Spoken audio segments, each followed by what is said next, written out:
Welcome to Pramod karate blog videos. ನೀವೇನ್ ನೋಡತ್ತೀರಿ, ಇಲ್ಲಿಂದ ನಾವು ಈಗ ತ್ರಿವೇಣಿ ಸಂಗಮಕ್ಕೆ ಹೊಂಟಿವಿ. ತ್ರಿವೇಣಿ ಸಂಗಮದಾಗ ಏನೇನೈತಿ ಏನೇನಿಲ್ಲ, ಎಷ್ಟು ರಶ್ ಐತಿ, ಎಲ್ಲಾರು ಕುಂಭಮೇಳಕ್ಕೆ ಹೋಗೋಣ ಅನ್ನತ್ತಿದ್ರಿ. ಕುಂಭಮೇಳಕ್ಕೆ ಬಂದಿವಿ. ಕುಂಭಮೇಳ ನೀವ್ ಯಾರು ನಮ್ಮ ಫ್ರೆಂಡ್ಸ್ ಬರ್ಲಿಕ್ಕೆ ನನ್ನ ಬ್ಲಾಗ್ಸ್ ನೋಡ್ರಿ. ನನ್ನ YouTube channel Pramod karate blogs videos ಏನೈತಿ ಅದನ್ನ ಸಬ್ಸ್ಕ್ರೈಬ್ ಮಾಡ್ರಿ. ಈ ಕುಂಭದ ಪ್ರತಿಯೊಂದು ವಿಡಿಯೋಸ್ನು ಅದ್ರೊಳಗೆ ಹಾಕ್ತೀನಿ.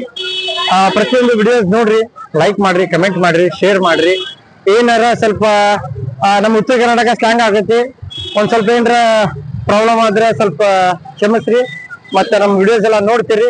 ನೀವ್ ಇಲ್ಲೇನ್ ನೋಡಾತೀರಿ ನೋಡ್ರಿ, ರಶ್ ಎಷ್ಟೈತಿ. ತ್ರಿವೇಣಿ ಸಂಗಮಕ್ಕೆ ಬಂದಿವಲ್ಲ, ರಶ್ ಎಷ್ಟೈತಿ ನೋಡ್ರಿ. ಸದ್ಯ ನಿಮಗೆ ರಶ್ ಎಷ್ಟು ಕಾಣತೈತಿ. ಇವೆಲ್ಲ ಆಟೋಸ್ ಎಲ್ಲ ಕಾಣತಾವಲ್ಲ ನಿಮಗೆ, ಇವೆಲ್ಲ ತ್ರಿವೇಣಿ ಸಂಗಮದಿಂದನ ಬರತಾವ. ಒಬ್ರು ಸ್ನಾನ ಮಾಡಿ ಬರತ್ತಾರ, ಒಬ್ರು ಸ್ನಾನ ಮಾಡಕ್ ಇನ್ನೂ ಹೊಂಟಾರ. ತ್ರಿವೇಣಿ ಸಂಗಮದಾಗ ಇನ್ನೂ ಬಾಬಾಗಳು ಅದಾರು ಇಲ್ಲೋ ಅನ್ನೋದೆಲ್ಲ ನೋಡೋಣ. ಬಾಬಾಗಳು ಹೆಂಗ ಅದಾರ ಏನಾರ ಎಲ್ಲಾನು ತೋರಿಸ್ತೀನಿ, ನೋಡೋಣ ಬರ್ರಿ ಹೋಗೋಣ.